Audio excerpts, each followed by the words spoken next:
circles and forums that I'm in, I have trouble with some of the technicians. They will advocate for a product, but they're biased.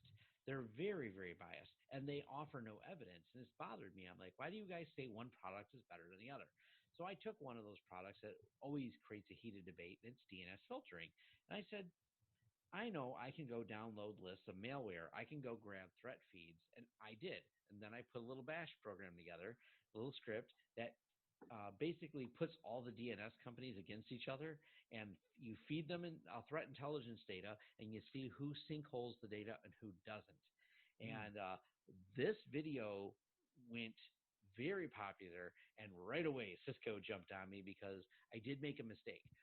I signed up for OpenDNS prior to Cisco's acquisition of them, but anyone who got acquired didn't get the new dashboard. So when I did the review, here's what's really weird. You get the same IP addresses for DNS, but you don't get the new dashboard, and you don't get the new filtering. You don't get the new feeds, which is weird.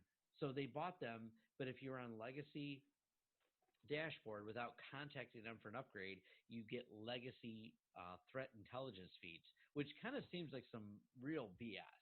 But whatever.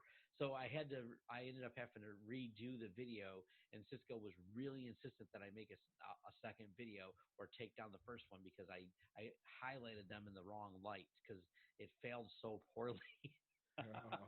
Cisco was like failing all over the place. But the best part is the other companies, I compared them to 3 other companies. Even with me using the proper dashboard, contacting Cisco and making a second follow-up video just dedicated to Cisco, they went from I think they were failing 70% of the time to failing 50% of the time. And the other companies were failing like 1%. So it made them look better, but not great. So it was kind of a fun. And I also have some subsequent follow-up videos. I learned a lot about Quad 9 as a company. I have an interview with one of the executive people at Quad 9. I didn't know they were a nonprofit organization that ran completely on donations, has no way to track. They don't even keep logs. They have no way to track you. And that's part of their whole business model for DNS filtering. So I have 3 videos now on just how DNS filtering works, and a 4th one coming out Monday after I do an interview with the executives over at Quad 9. So it's been kind of fun. That's been one of my deep dives that I've done in how that works, how to filter things, how it helps with threats against your systems. And if anyone's wondering, without watching the videos, if you don't got time, I get it. Quad 9 is one of the hands down best free services out there that I could find for DNS threat filtering. Not all the other basic filtering stuff. If you go, hey, I want to filter out adult websites or some other type of filtering, but specifically in the terms of, and I made sure my scope of test was, I was working on malware sinkholes, like active miners, active, Bitcoin mining, active sinkholing of what do you call those, ransomware domains, where it was command and control servers.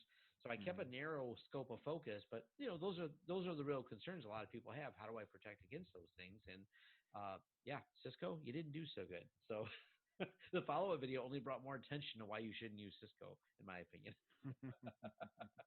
Other than that, even if they specifically say we're better at it, then they still fail really bad. Yeah, the other ones that was really good, the other company that also wrote an entire blog post about it, which is great, was DNS Filter. They did reasonably well, but they're an advanced product that has way, way more than just, threat sinkholing. And their chief technical officer, co-founder, and one of their threat engineers contacted me. Then we did a one-on-one meeting over Zoom, and then I did a follow-up video specifically on DNS Filter, which was good. Their blog post was very detailed, so they actually enjoyed the video because it brought a lot of attention to their product. They also, and I commented in the follow-up video when I talked with their essentially CEO of the company, they were not super thrilled because when someone seen that Quad 9 scored slightly higher specifically on malware, they had a lot of angry customers. So, but the follow-up video explains why, and there's some nuanced detail on why they didn't flag domains that that Quad 9 did. So it turns out, and once again, leaving all the code open,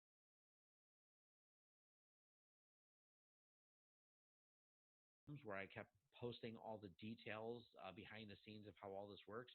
Because, by the way, if you post these type of threat details over on YouTube, you'll get your video banned.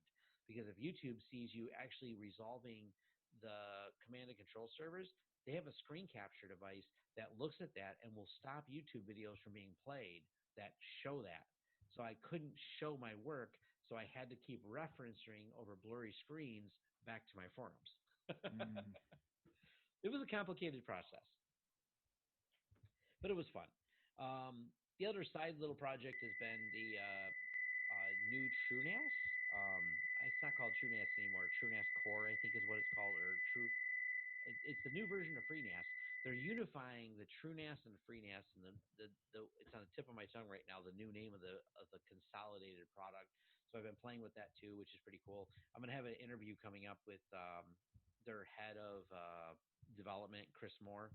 So that's gonna be exciting too. I've just been playing with it so I can get very familiar with it. They've done some really amazing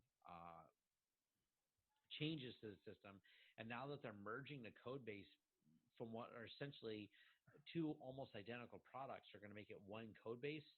That's going to be great for in terms of overall development, rapid release cycles, etc. So that's my other side project. So it's going well. You're right. It is Core, TrueNAS Core. Okay, TrueNAS Core. And Core stands for Community Supported Open Source Rapid Development and Early Availability.